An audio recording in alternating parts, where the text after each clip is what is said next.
This is how to fill out a credit app. Take a look at this. Okay, folks, you've pulled up your customer profile and you need to fill out a credit app. First place you're gonna go is across this top bar here, you will find credit app. Click on that guy, and you're gonna go through here and fill out predominantly what is red. That's an absolute have to. So we're gonna fill out a birthday. We'll go July.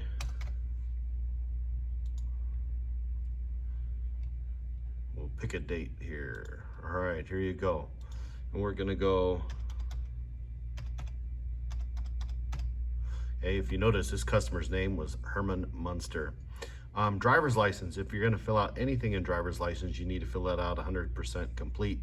If you start to fill out something and then later you change your mind and say, I don't need this, it's gonna still ask you for all of it. So you can avoid all of it and make sure you have great photocopies in the deal.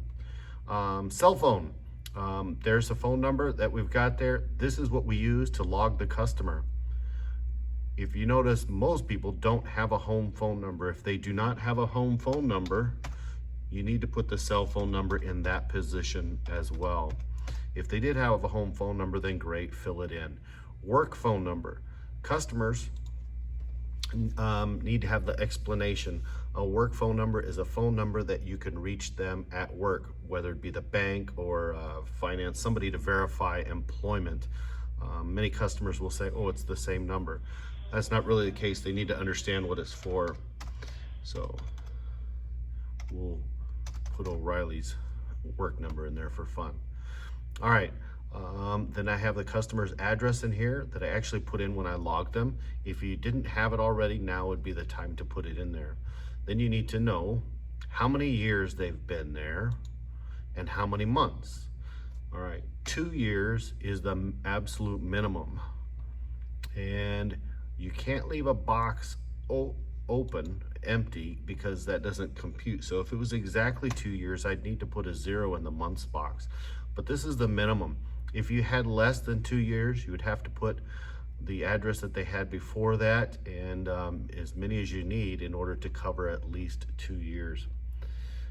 The next thing, ownership type. It says rent or own. Click on this little guy here. You have a lot of choices. It's not just rent or own. Own, rent, family, military, owns mobile home, buying a mobile home. Let's say, oh, I have a house. Then you need to ask them, do you have a mortgage? And if they do, if you notice how when I pick that, it kind of grayed this out. We don't need a landlord if they have a mortgage. So now you're gonna put, the main thing that you're gonna have here is the payment. That's gonna be the heavy hitter. Okay, so let's say they pay $1,600 a month. All right, gross earned income. So this is how much they make per month before taxes or anything comes out. You may have to do the math for them or help them out. One thing you need to know is, do they get paid every 2 weeks or do they get paid twice a month? That's gonna make a big difference for you for right here. So let's say you do the math with them and they come up with, okay, I make $4,000 per month. All right, that's great. Now, if you have somebody who gets alimony or child support, you would click in here. Is it court ordered or a written agreement or an oral agreement? An oral agreement has about no value and a court order is good as gold.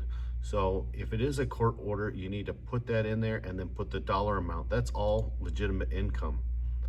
Other income, we have a lot of that around here with the military. Some people retire from the military and then they have another job since then.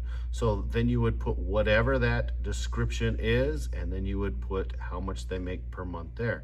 So in some cases, you got somebody with 3 different incomes, sometimes even more.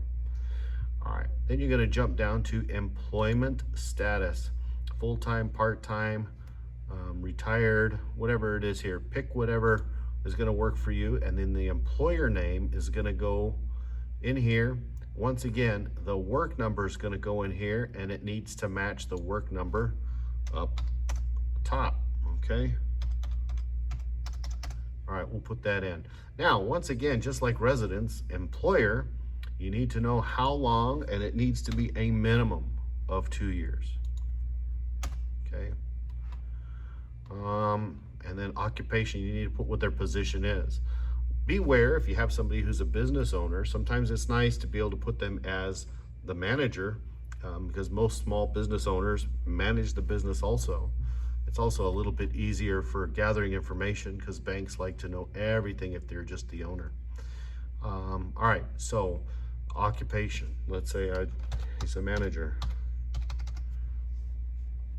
And this isn't red in here, but I would definitely put the street, city, state, zip code. I would fill all that in. All right. Then when you're going to go to the top here, you're going to hit save. Once you got all that, you should see green up there that says complete. That means it understands everything. If this bar up at the top here was red, you'd have to read the message down here that should tell you what it is you're missing and what you need to go back and correct. Okay, for a simple credit app, that's about all there is to it. If you notice, I stopped where it got to personal references. You're gonna print that later and they're gonna hand write that in. All right, thank you. And then you can exit out and you're done.